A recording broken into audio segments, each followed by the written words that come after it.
probably in the 13 or 1400s if you go back far enough. Okay, now in a quote about Edmund Burke by Orwell. It's Orwell writing this. He writes about the subversive possibilities of counter-revolutionary propaganda. Now, you know, after the revolution, there were people who didn't like what was going on. So they said, this revolution's crap. So the communists named them counter-revolutionaries. They're against the revolution. We got to root them out and kill them. And so now a war has to be fought in some terms, propagandistic term and a legal term, in legal terms, against the counter-revolutionaries. And so you use propaganda to fight these counter-revolutionaries, which itself is subversive. Now, the reason you're fighting them is because they're subversive, right? So that's the internal contradiction there. You can never, ever use censorship to get anywhere, because as soon as you start censoring stuff, they're going to use those tunnels to get around censorship. I mean, there's no way. Like you said, subversive possibilities, counter-revolutionary propaganda.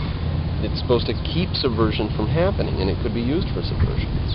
You can never, once you go down that road of saying you're just going to use a club and think for people, you'll never cease of running around hitting people with a club. Never cease.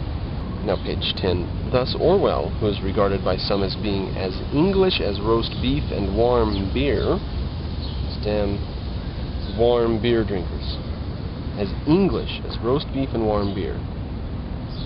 Orwell is born in Bengal. Did you know that, ladies and gentlemen? Born in Bengal, and publishes his first article in French, not in good old English.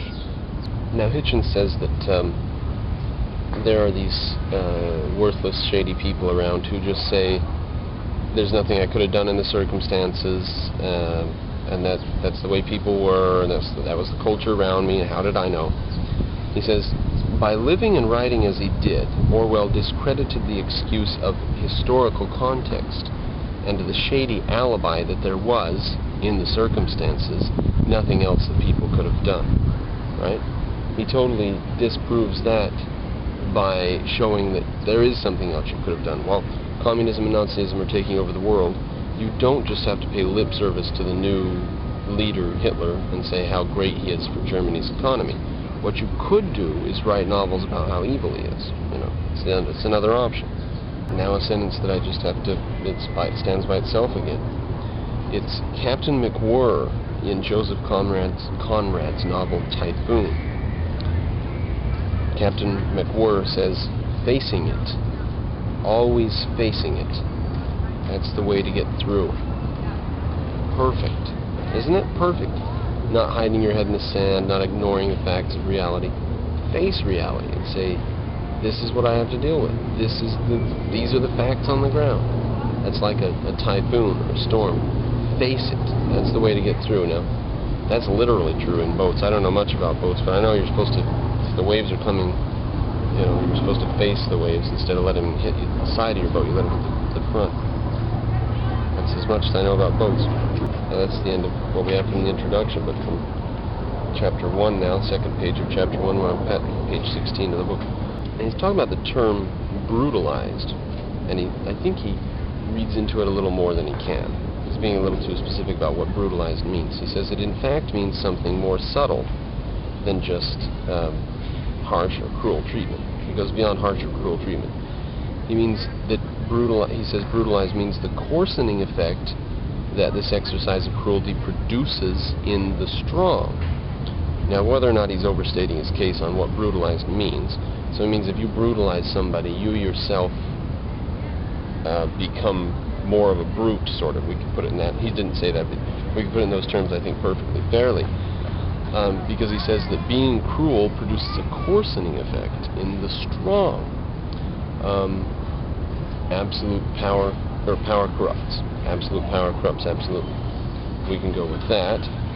But I think there's another thing we can say. He mentions elsewhere, not in this book, but in his speeches, and surely in his writing, that there is this surplus value to statism. There's statism, they establish the state, they're in charge, they've got prisons. That's not enough. they have to go further. They have to have torture chambers. They have to devise special cruel things that they do to people. He says that's the surplus value of statism. And the funny thing about statism, he says, is that the secret police always keep working. And it's a bizarre thing.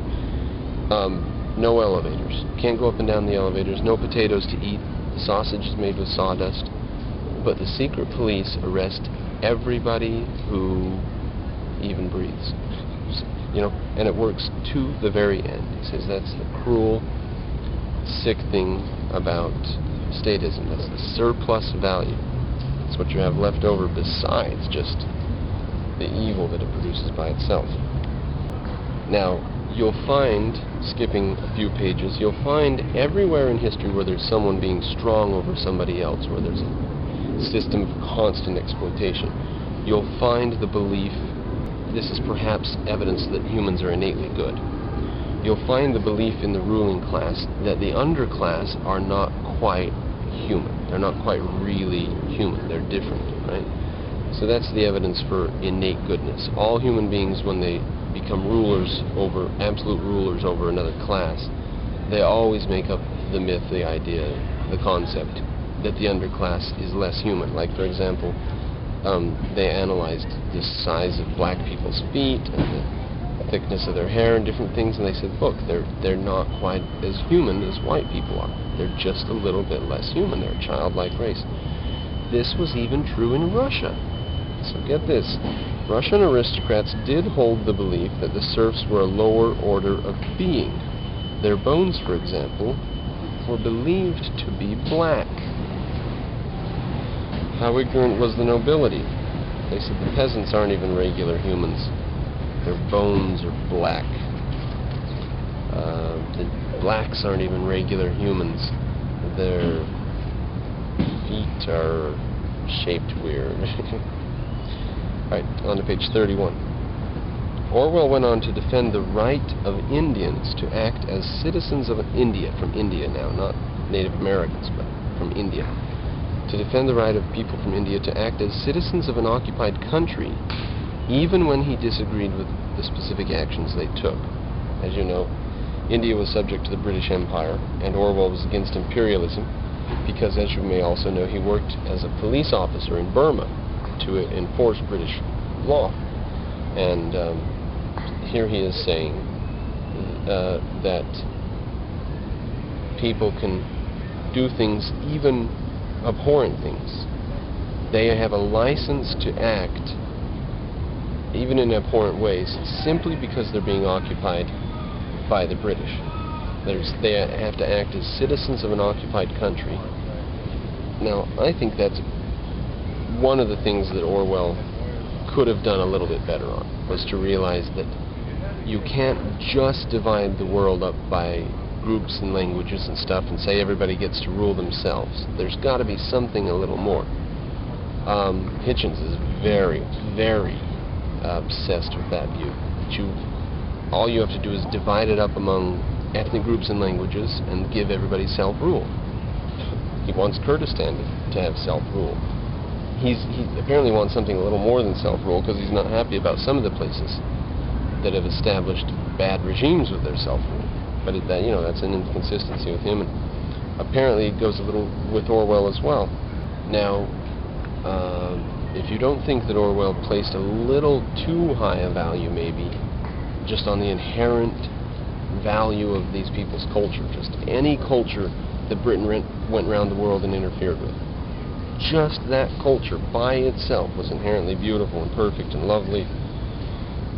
While serving in Asia, Orwell took the trouble to learn Burmese and Hindustani, as well as a more obscure Shah-Karan tongue of the Burmese hill people.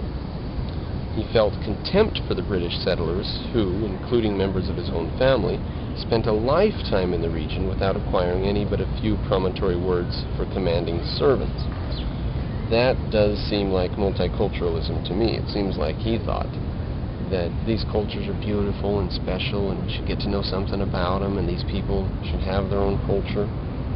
Maybe not. This is from Hitchens here. I'm not doing a scholarly address about Orwell.